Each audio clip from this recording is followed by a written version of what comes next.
Good morning বন্ধুরা, কেমন আছো? আশা করি ভালো আছো, আমিও ভালো আছি। সুস্মিতা ফ্যামিলি ব্লগে ওয়েলকাম।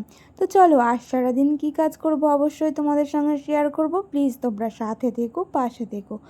আমার বর্মশাই কিন্তু আমাকে অনেক দিন ধরে ছাদে উঠতে দিচ্ছে না। আর আমিও সত্যি কথা বলতে অতগুলো সিঁড়ি ভেঙে ছাদে ওঠা নামা আমারও শরীরে প্রচণ্ড কষ্ট হয়, তার জন্য আর উঠতে পারছি না। আজ অনেক সকাল সকাল ঘুম থেকে উঠে পড়েছি, অনেক সকালে ঘুম ভেঙে গেছে।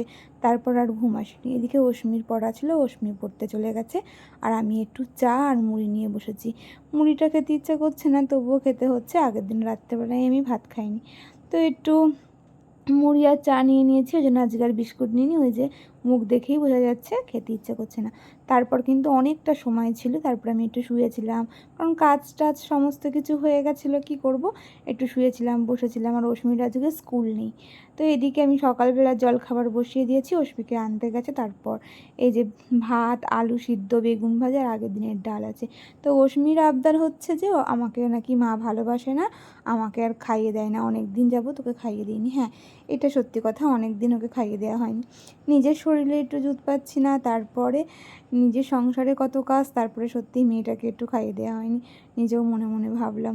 তো তারপরে একেবারে এই যে সেই কাজটা সেরে সুরে রান্না বান্না, শরীর একদম সায় দিচ্ছিল না বলে দুপুরের আর কিছু রান্না শেয়ার করতে পারিনি। এদিকে ডিমের ঝোল, ওল সিদ্ধ আর পটল পাতার বড়া ভাজা করেছি।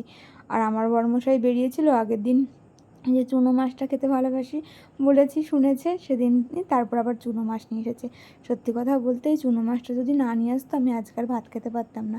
আমি ওই চুনো মাছটা দিয়েই ভাত খেয়েছি, ডিম টিম অতটা আমি নিইনি। তো এই যে খেয়ে দিয়ে একদম বসে আছি, প্রচণ্ড গরম করছে। আর অশ্মির বাবা গেছে ছাদে, একটু জামা কাপড় মেলা আছে, ওগুলো আনতে। আমি ভাবছি যে কখন ওরা আসবে, আসলে ঘরে যাব। তো আমি ওরা আসছে না দেখে আমি এদিকে জলের বোতলটা নিয়ে যাচ্ছি, কারণ আমার তো ওষুধ খাওয়া হয়নি, ওষুধ খেতে বাকি আছে, ওষুধ খাবো। তো এটাই বলছিলাম যে এখানে প্রচণ্ড হাওয়া, গরম করছিল। আর আমি সত্যি কথা বলতে একটু গরম সহ্য করতে পারছি না, তার জন্য সবসময় আমাকে যেন একদম পাখার তলায়, না হলে ঠান্ডার মধ্যে থাকতে হচ্ছে। একটু গরম সহ্য করতে পারছি না। এতদিন আমি ঠিকই ছিলাম, কিন্তু ইদানিং যাবৎ আমি একদম অন্যরকম লাগছে, শরীর আর নিচ্ছে না। তো এদিকে একটু ঘুমিয়েছিলাম, ঘুম থেকে উঠে বুঝতেই পারছো চোখ মুখ একেবারে মানে বসে গেছে, ঘুমে ফুলে ফুলে গেছে। আর এই যে অশ্মি কী বদমাশ করছে, একটু তো ঘুমায়নি, একটু ঘুমায়নি, শুধু বলতে চা করে আনো, চা করতে। চা করে আমি নিয়ে চলে এসেছি, তো আমার প্রচণ্ড গরম করছে। আমি সেই কথাই বলছি, এতটুকু গরম সহ্য করতে পারছি না। তো তারপরে অশ্মিকে একটু নিয়ে পড়াতে বসলাম। আর রাতের খাবার আমি আর কিছু করতে পারিনি, একটু ডিম টোস্ট করে দিয়েছি, আর একটু ভাত ছিল, ভাতটা আমি খেয়েছি।